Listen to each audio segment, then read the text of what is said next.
Israel কেন ইরানের ইস্পাহানে drone হামলা চালিয়েছে?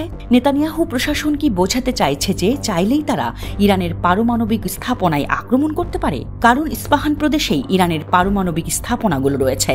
তবে ইসরায়েলের এই খায়েশ গাছে কাঁঠাল আর গোপে তেলের মতোই, কারণ ইরান ইসরায়েলের পরমাণু কর্মসূচির নারী নক্ষত্র জানে। ইরান ইসরায়েলকে সতর্ক করে দিয়েছে যে তারা জানে ইসরায়েল পারমাণবিক অস্ত্র কোথায় লুকিয়ে রেখেছে। নিরাপত্তার দায়িত্বে থাকা ইসলামিক রেভলিউশনারি গার্ড কোর IRGCর কর্মকর্তা বলেছেন, তেহরানের স্থাপনায় হামলা হলে তা প্রতিশোধের সূচনা হবে।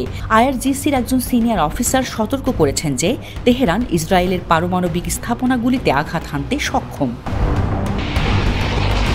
1 এপ্রিল দামেস্কে ইরানি কনসুলেটে ইসরায়েলের বিমান হামলার পর এই মাসে মধ্যপ্রাচ্যে উত্তেজনা তুঙ্গে উঠেছে। সপ্তাহ দুয়েকের মধ্যেই তেহরান ব্যাপক ড্রোন এবং ক্ষেপণাস্ত্র হামলা চালিয়ে প্রতিশোধ নিয়েছে। IRGC ব্রিগেডিয়ার জেনারেল আহমেদ হাকতালাব দাবি করেছেন, ইসরায়েলি পারমাণবিক যৌগগুলো শনাক্ত করা হয়েছে এবং সমস্ত লক্ষ্যবস্তুতে হামলা চালানোর জন্য প্রয়োজনীয় তথ্য তাদের হাতে রয়েছে। ইসরায়েল যদি ইরানে হামলা চালানোর দুঃসাহস দেখায়, তাহলে তাদের নির্দিষ্ট লক্ষ্যবস্তু ধ্বংস করার জন্য শক্তিশালী ক্ষেপণাস্ত্র ছোড়ার ট্রিগারে আঙুল রাখা আছে। ব্রিগেডিয়ার জেনারেল আহমেদ বলেছেন, ইসরায়েল যদি ইরানের পারমাণবিক স্থাপনায় কোনো ধরনের হামলা চালায়, তাহলে তাদের জেনে রাখা উচিত যে ইরানের অত্যাধুনিক অস্ত্র দিয়ে ইসরায়েলের পরমাণু স্থাপনাগুলোতে বড় ধরনের হামলা চালানো হবে।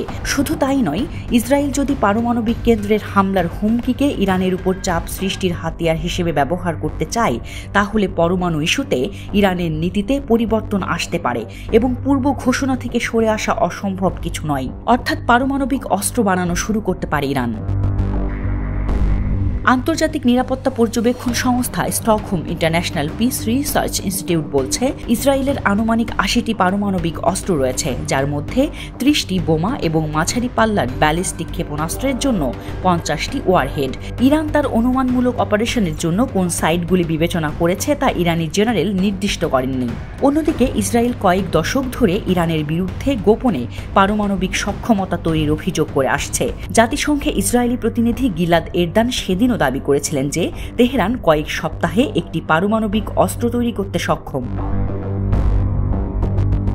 ইরানি জেনারেল সতর্ক করে দিয়েছেন, ইসরায়েল যদি ইরানের বিরুদ্ধে কোনো আগ্রাসন চালায়, তাহলে ইরানের সশস্ত্র বাহিনী এর উপযুক্ত জবাব দেবে। এ ব্যাপারে তারা নিশ্চিত থাকতে পারে যে ইরানি সশস্ত্র বাহিনী এবারও তাদের উপর এমন আঘাত হানবে যা ইতিহাসে স্মরণীয় হয়ে থাকবে।